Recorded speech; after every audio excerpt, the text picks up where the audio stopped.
Alright, there we go. Much better camera angle. Now you guys can see everything on the boards. Good stuff. So what I just did is I just tore the head off the other TC4056A because it's never going to need that again. Like, ever.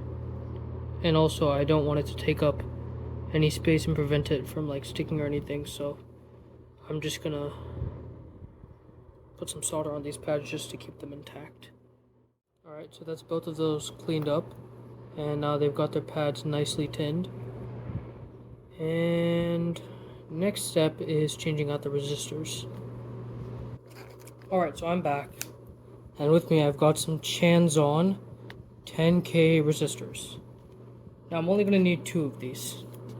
So let's get them now. Hopefully this isn't painful in the slightest, but knowing SMD, it probably will be.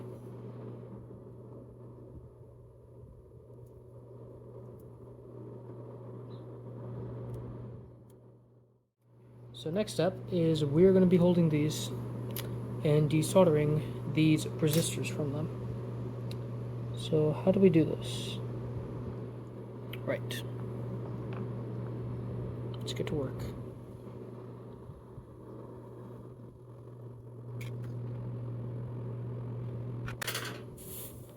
That's one resistor gone.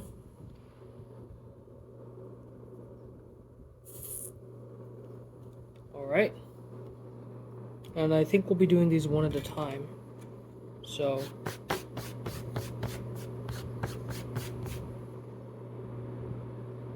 tiny boys. So easy to lose them. I'll just put them into these screw compartments. Alright. Let's do this. Just get a little bit of flux on there.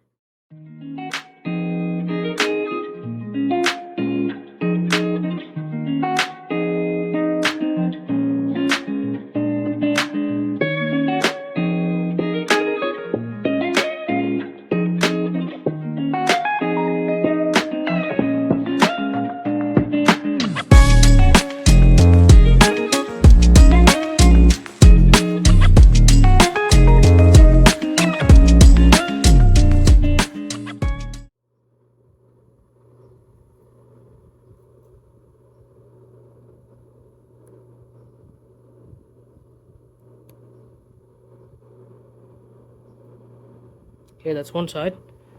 And now to just get this other side. Did I do it? Looks like it. But I'll have to check just to make sure.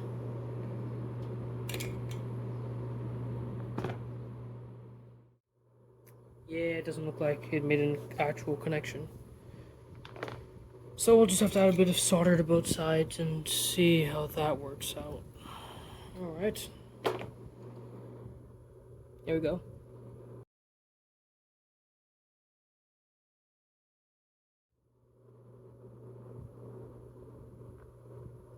Okay, so that side's been properly done. Time to do this side now. Perfect. Somewhat. Let me just clean off that joint real quick.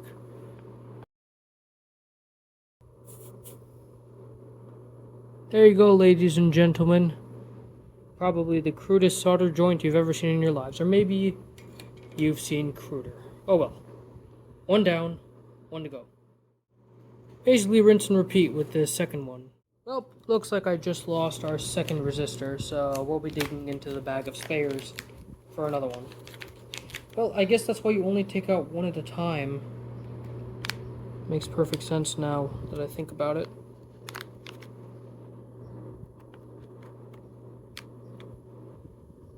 There we go. Right there.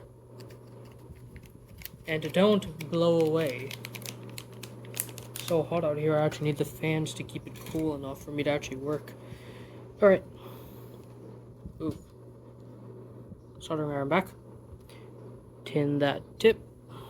And go in for the kill.